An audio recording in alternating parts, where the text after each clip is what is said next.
Texting. Mayday. May to the motherfucking day. Welcome back, America, to a sweltering, sweaty ball sack. Or I should say ball-less sack in the case of our baseball teams. That is the redoubtable one. Thomas J. The highly questioned one, Ronald J. We are here. I like our baseball teams. We are manning up on a slug 'em down, sip 'em slow Saturday. It was, 95 here today in the Commonwealth? What was it? It was up. It was mid-90s, right? Today, wasn't it? It's like 95. Felt like it. Oh, we got to the pool. It was bath water. Don't know how much that was nice though. How much that helped. But anyway, we were there, and yes. Thank God for one of the original Patriots, one of the true Patriots, Samuel Adams. He will be escorting us through this nightmare of a show tonight, because we're going to start. Well, it's not going to be all fire and brimstone. We're going to get that out of the way first. So we're going to start with the Mets and the shit sucks. The Mets have now, what is it? 12 out of 13? What the fuck is it? Well, in June they're 12 and 15. Oh. They went through a stretch where they were 1 and 9, 1 and 10, something like that. Cheers. Okay. But they're awful right now, and some of it's injuries to their pitching staff, but most of it is just the inability to hit when there's a motherfucker on second or third base. It is a joke. It seems the Mets and the Red Sox have gone to the same school of suck. We have to be the worst in the league with runners in scoring position. And we can't be that far behind based on what I've seen, because we have dropped, since winning 10 out of 12, the shit sucks have now lost 7 of 8. Including today's homestand finale against Toronto, so they've now lost 3 consecutive series in a row.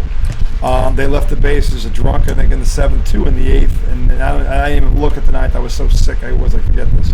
They put their closer in. He gets 6 out. He mows everybody down. It didn't fucking matter, because these darkies can't fucking hit. Now Bregman is not out. They traded away Devers, who was really their best gun. But I'm not mad at that, because that guy had to go. But the bottom line is, they've got no timely hitting whatsoever at any point, and Crochet, in the midst of this mess, has had 2 quality starts and went for naught. So they're sitting currently. They're 3 games below 500. They are now 3 games out of the final wildcard spot. No, July 4th is not here yet, and that's our first checkpoint. So who knows? Maybe they win 3 in a row, and we come back when I come. Wednesday night before we take off. They're probably a game. Maybe that could happen. Anything's possible. But right now, this team is finding ways to lose, starting, to Tom's point, timely hitting, or I should say lack thereof.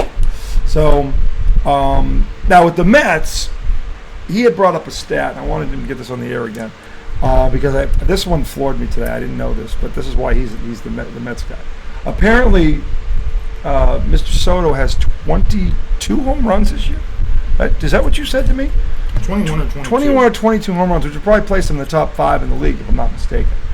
But 17 of those, Tom, are what again? Solo shots. So when this man gets 20 bombs. When this man gets up and there's bases drunk or loaded or whatever, anybody on. Talk about wetness. Mm-hmm. We're looking at Niagara Falls, people. I mean, it's a completely different approach. So, I don't know if you fired the hitting coach. Somebody's got to answer for this. I know, that's the thing. He's too good a player to fucking suck like this. Not for the look. I understand a slump, they happen, but this is 80-something games in now. Yeah. This has been going on. This is halfway through. This is half of the summer season. I mean, how do you Somebody has to read the riot act or hand their walking papers. At this point. The crazy part about the Mets is, after 2 months, they have the best record in the league. Both leagues. And now, them in Detroit. In a matter of 3-4 weeks, they look like absolute dog shit. They won 6 games in a row.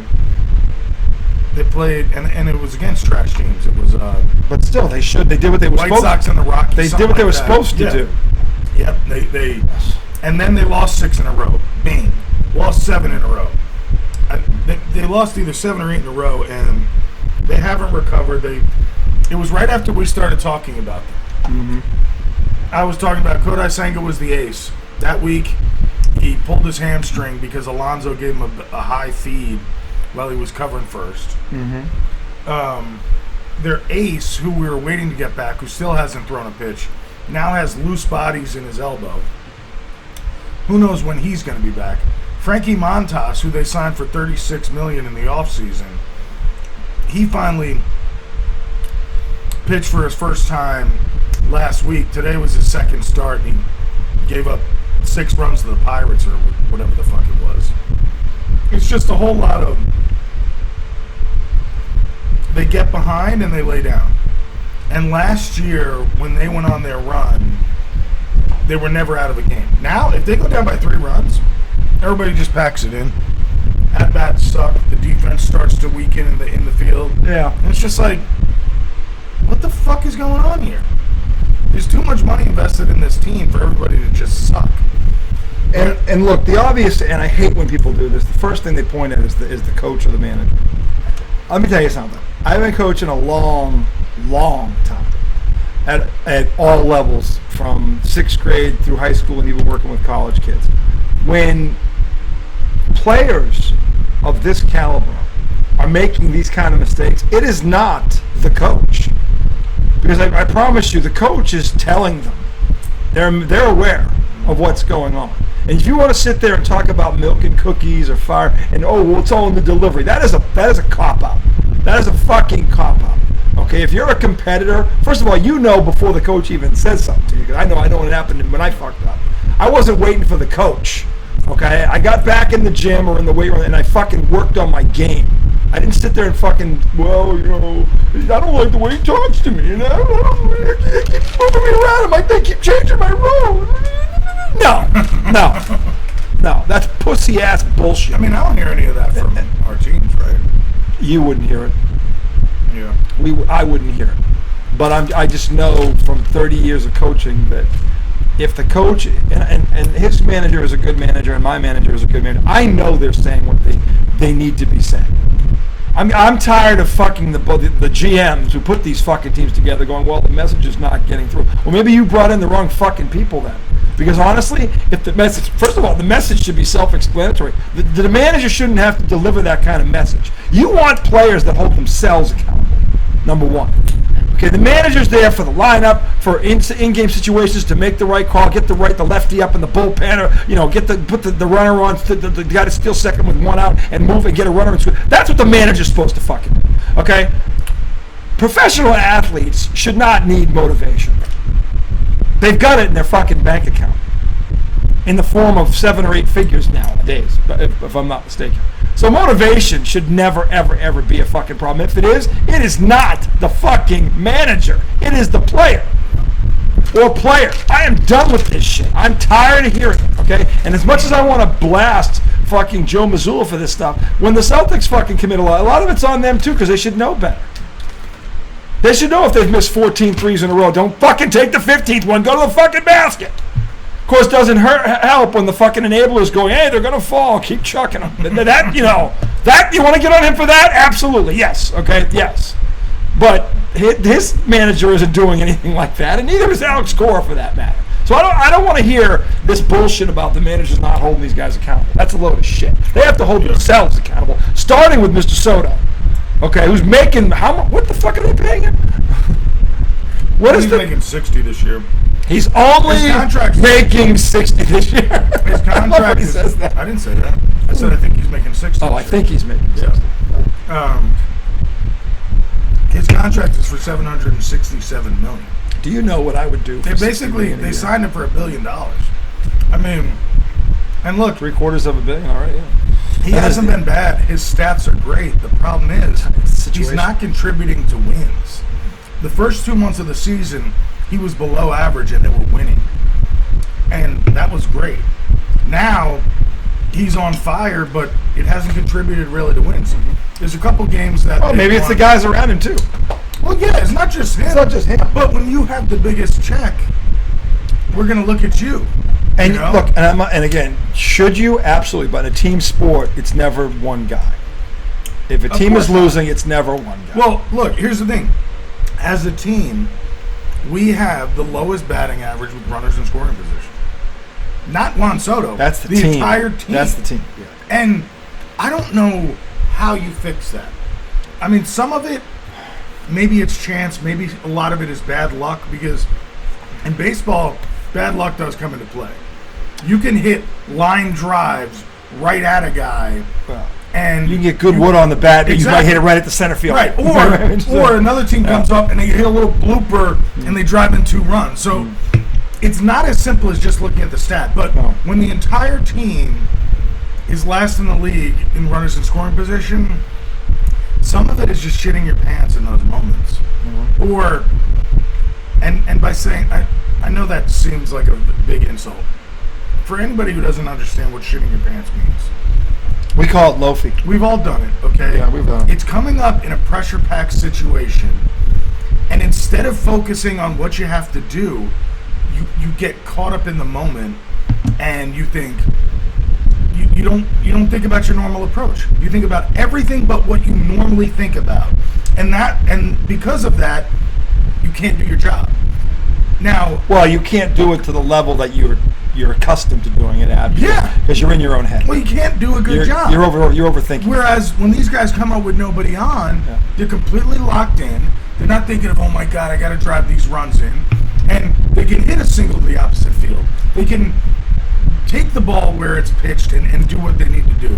But then in these big moments, instead of just doing that same thing, the poop comes out.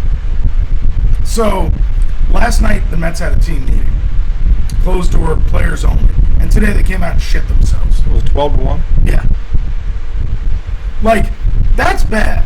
Now, the tough part is... You don't usually come out after a team meeting. Well, the thing is, the starting pitcher... was not in the meeting. Right, I mean, if your pitcher comes out and gives up 5 in the first inning, what the fuck? That is deflating. That's deflating. When you have players... Now, it doesn't mean you're... Here's the tough part. In baseball, when you're not hitting, it looks like you're not trying. Yeah. And obviously, that's not the case. I mean... The guy in the mound might be throwing 100 plus. Sure. You're trying to hit a round fucking ball with this skinny-ass round bat. Yeah. And, it doesn't always go right. Pedro Martinez in his prime made a lot of people look like they weren't trying, and they were. And that really sucks because, and no matter what they do, as a fan, you're like, this motherfucker doesn't know what he's doing.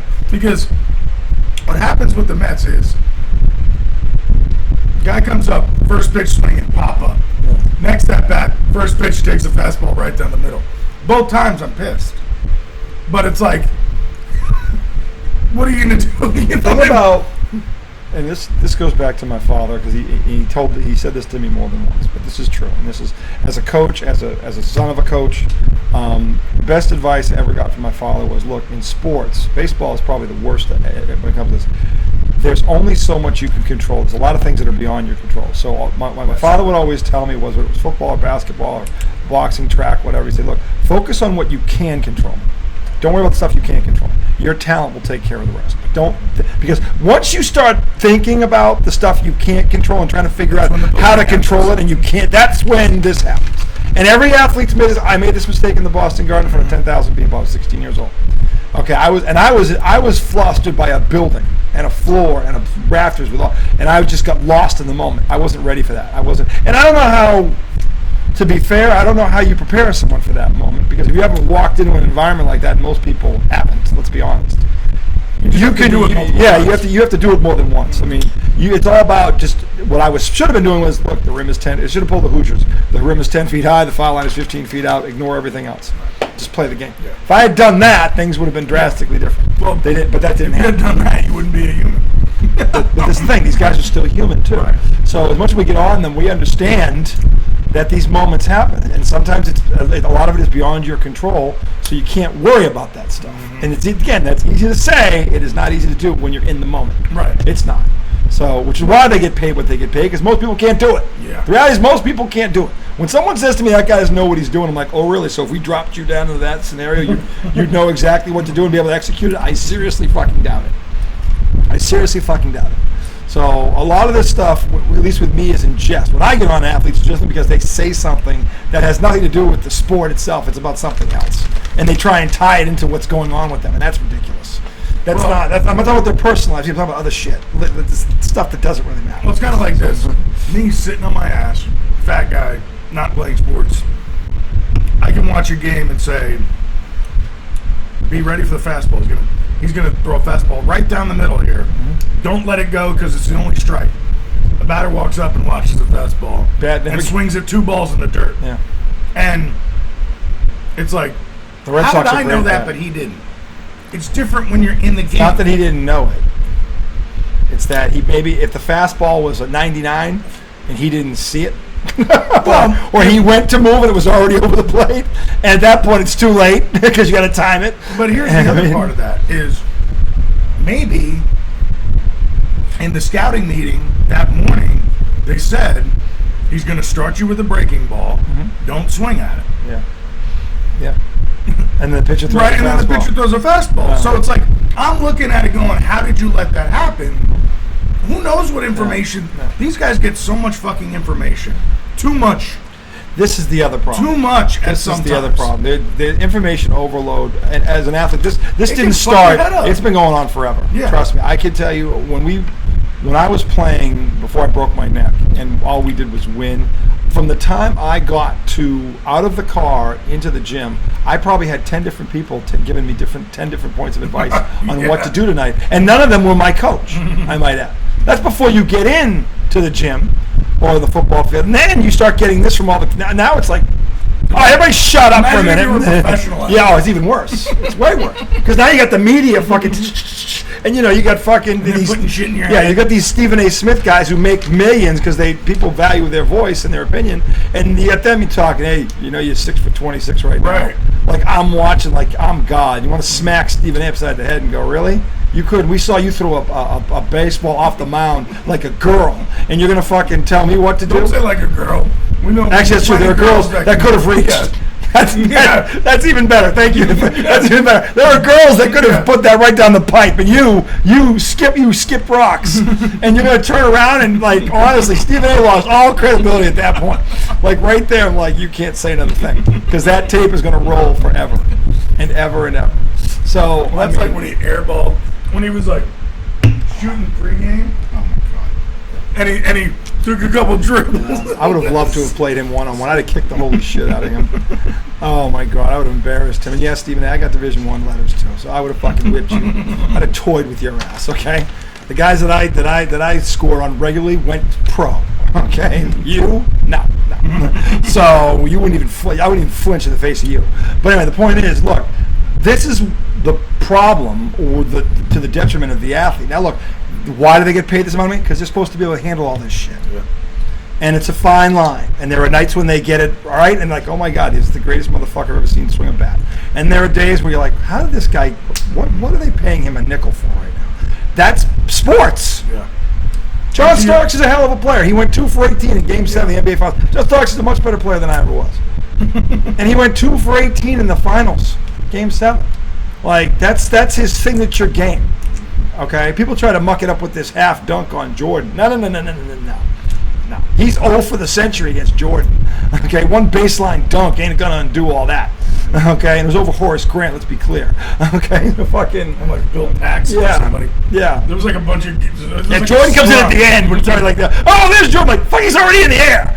He's already gone over poor fucking Horace Grant. And now here comes it's too a little late. Then I don't think it's on Jordan at that point. But the point is, like, this is the thing. So. When we criticize these guys, we understand there's two sides to this story, and somewhere in the middle is usually the truth. So some of this is accurate, and some of this is us being pissed off fans going, I can't watch another day of this crap. Just like, well, to what you said earlier, all the things that we just talked about, baseball is the worst for all of it. It is. Because it's the only sport where 3 out of 10 or 30 out of 100 is Hall of Fame. Hall of Fame. Think about baseball. You hit 3 out of 10, you're in Canton. Not Canton. You're in Cooperstown. Man, you've got 1,000 at bats. 700 of those at bats. You go down. You stink. You're in Cooperstown. And you're like, that's insane. Yeah. And that's why it's really tough as a fan, because you could say, oh well, when this guy comes up with the bases loaded, he stinks. But see, here's the problem with that. And this has always been my pushback. And you said it earlier. A lot of those, the guy actually makes contact with the ball and puts it into play. Right. He just happens to hit it right at the left fielder, or it goes a bullet, see not bounces, and the third baseman makes a great fucking play. And like that's like this is the thing. Like there's a human element on the other side of this that contributes to that number. It's not just that he's just no. There's 9 guys out there. Yeah. 9. Okay. That, by the way, are the best at what they do. Right. Okay. So it's They're like legitimate they're athletes legitimately that can move. that can move. And then when you get to the end of that, you've got a guy on the mound who could throw 100 miles an hour with his eyes closed. So yeah, that's and why you still got to run 90 and then you feet. got to run 90 feet. It's like no. So no, It is really hard. it's really hard. The thing about baseball is there's 9 of them out there. Yeah. Basketball, there's 5. Now there's supreme athletes. And also, like, I think the pressure can build on you in baseball because of like that slowness, where it's like, well, the build-up. you're just sitting there waiting for, you know what I mean? Yeah, Like, the thing about baseball is, and I laugh when people say this because I've done both. I've hit a baseball and I've dunked a basketball. I know which one is harder. You know why they say it's harder to hit a baseball? Not the actual act of hitting the baseball, but getting it in play. You can hit the baseball, but will it be a hit? Okay? Because if you hit it 300 feet and it's 305, and the guy, it's an out. it's just like, and so I'd it's say not. 98% of the population can't hit it. No, they can't throw it that far. No, Okay, it's like, so no. Most major leaguers can't throw it that far. Exactly. There's one guy, maybe it's the right fielder. Maybe him. Okay, so, but the point is, like, that to me is a skewed line, because most of these guys can hit the ball no problem. It's where do they hit it? That's the thing that makes baseball so hard. Is there's 9 guys out there, and half of them are Gold Glove caliber players. So, in fact, even the worst guy out there is better than the guy in the stands yelling at him who's had 12 beers. He's drunk a better field than the guy that's screaming at him. So the thing is, that's the obstacles. And, you know, so I just wish I knew how to watch it and not get angry. you love your team. I know, but what am I like? It doesn't help me to get mad. No. But it does help. I'll tell you what's funny about it. Well, this is the thing. My best therapy is to laugh at it. Like that's why my favorite movie character is the fan in Major League 2, Randy Quaid. That guy is me. That guy is literally me when he loses his shit on his team. After he sings their praises for like, and all of a sudden he finally fucking snaps after he catches another home run. Whenever you do the laugh, I always think it's just fake. Like the anger is under it. Of course there is, but I'm still laughing. I'm laughing at the anger. The anger is still there, but I'm choosing to laugh at it because it's funny. Maybe I need to try that. It's like I'm mad. I'm laughing at myself because I'm mad about this, and I can't do anything about it. I can't do anything about it. I can sit there and scream on this, and I can hashtag Joe Mazzulla this as a 1 in a million shot to even look at it and pay it a minute. Oh, look, and the guy criticized me. Wow, what a shock. Click. I mean, like, there's no, even if what I'm saying makes sense, okay, it wouldn't matter. So it's like. But my point is like. And I wouldn't blame him because I do the same fucking thing. I don't know why it gets me so mad. You know why? It's just a game. Here's the thing. It is just a game. When I used to play, I loved sports so much. And I was good at most sports I played, but generally basketball and baseball were my sports when I was young. I loved them so much. I was very competitive in the lines, but after the game, it didn't bother me when I lost, really. After the game is when I went nuts. I loved and I remember even after a win, parents would come up to my parents and be like, "Why is he so calm?" Because like we'd lose and half the team. He's crying. 12. Yeah, but half the team's crying. Yeah. I remember I joined a soccer team when I first moved to Virginia. I was in 3rd, 4th grade, and I had played on the soccer team in Maryland. We lived in Maryland for 2 years. Yeah.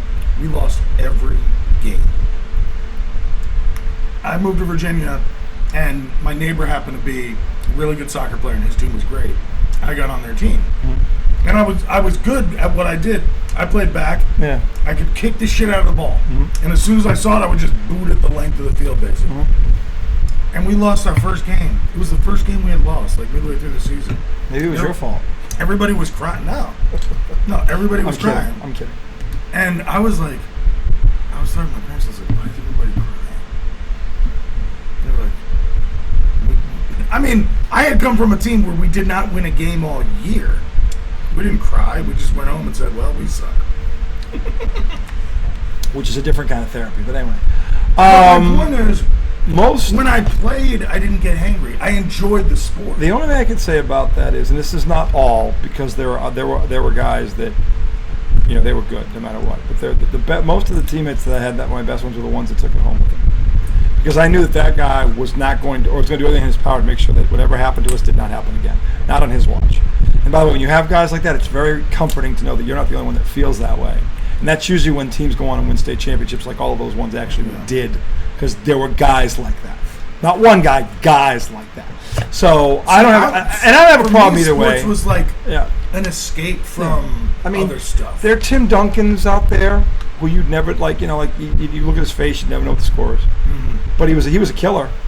He was just a different. I wasn't like that. Yeah, but he wasn't. But he wouldn't. But he wouldn't. You never knew, and he wouldn't take it home with him. He would just be like, all right, tomorrow's another day. That's how he looked at it. Because and again, it depends on the person. Like, I'm not saying there's a right or wrong answer. It's the individual. What works best for that individual. I couldn't go home if we lost the game by, say, 1 point, and I missed 3 free throws. I'd go home and I'd shoot till I made 100 free throws. Mm-hmm. That fucking night. It could have been raining, it could have been snowing, and I would do that. But that's why I won 4 state championships, because that was my mentality. Tim Duncan probably didn't do that. Okay? But he would show up the next day, 30 and 20. That's what he'd do. Okay? So it depends. I'm not saying it right or wrong. I'm saying it depends on the person. I'm just saying I don't understand why when I actually play sports, I can just enjoy them. Maybe it's your father. Was your father kind of like that? Is that his kind of persona when he's watching stuff? Like, I just kind of, it is what it is. Where do you think that comes from? Because usually it comes from somewhere. Well, I mean, when my dad used to watch me play sports, or when he coached me, it was always positive. Yeah. He was never the dad yelling. Yeah. That was my dad. My dad was enjoying the game. Me and my dad would talk about it afterwards, But when he was watching the Mets, they would get angry. Different animal. Yeah. So I guess, but I don't know. I hate that it can ruin my mood. Oh, it ruins your day. Yeah. Like if I didn't watch the ninth inning because I knew what was going to happen. Because when teams are in a slump, it's like you have to, at some point they're going to win 3 in a row and end it. But I don't know when that's going to be. But I'm not gonna. They won yesterday 15-1. I'm like, oh, maybe this is the nope. Same shit. Yeah. 5 down. They were up 3-1 or whatever. Then it was 5-3. I'm like, what the fuck? And then they had up-teen amount of chances to win the game, and couldn't do it. Couldn't come across the finish line. And it wasn't because of Alex Cora. He did everything he did to keep him in position to win. And that's the best thing a coach or manager do. Put your team give them a chance to win. But they have to decide the outcome. Alex Cora did that today. He's done it for most of the season. So when people up there are talking about the calling for Cora's head, I'm like, you think Alex Cora is the problem? You're an idiot. You're a fucking idiot. Okay? Alex Cora is not the problem. Well, and the other part was you just got rid of your best bat. I know. And by the way, your other great bat, Brinkman, is not in the lineup.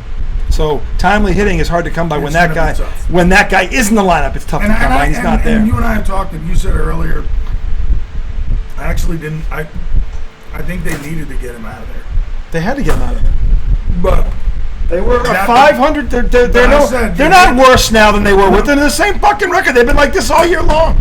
Nothing's changed. Now I think when Brinkman comes back, because he's Brinkman's a different person altogether from this guy.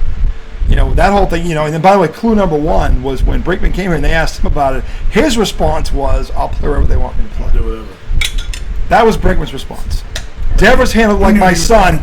Yeah, but he said the right thing. I know. And by the way, he has delivered when he's been in. He's had a great year until he got hurt. But he's played great on both ends all season long. But he says the right things, and then he goes out and he does the right things. That's how you know it's genuine. So if you say one thing, I always tell him, don't watch what someone says. Listen to what someone says. Watch what they do. Watch what they do. Tim Duncan didn't say a whole lot. He just did a whole lot. So, versus a guy like Bird, one of my heroes growing up, would get in your face, tell you what he's going to do before he did it, and then did it anyway. Because he would instill fear through intimidation. All right, but he could intimidate because his skill set was so fucking elite. Like Larry Bird was that dude who, if he missed a free throw, he'd stay after the game and shoot till he made 100. That's why he's Larry fucking Bird. That's where I got that from. Okay? So that mentality, because you'd hear about that from him. guys do it differently. It depends on the person. Both ways can work. It depends on the person. So, but in terms of being a fan of these teams, at some point you snap. You're like, what the fuck? In his point where it's like 13 out of 14, whatever the fuck it is now with the Mets, at some point the fan snaps. Because why wouldn't he or she snap at that point? You're like, what the fuck? How the fuck can we have players of this caliber and this goes on for this kind of a stretch? You know what I mean? That's where the question starts. Like, how the fuck? I can understand a weekend, but half a month? I don't know. Anyway, we're going to come back, segment 2. We're going to recap the NBA, our draft picks. They got a pick in the second round. Celtics made 3. We're going to talk about a certain VCU alum. And I've gone back and forth with this, but I wanted his take on it because I want to believe what Brad Stevens is doing, but sometimes when you look at Joe Mazzulla, it's just hard to do. Anyway, segment 2 coming right up. 12 too long.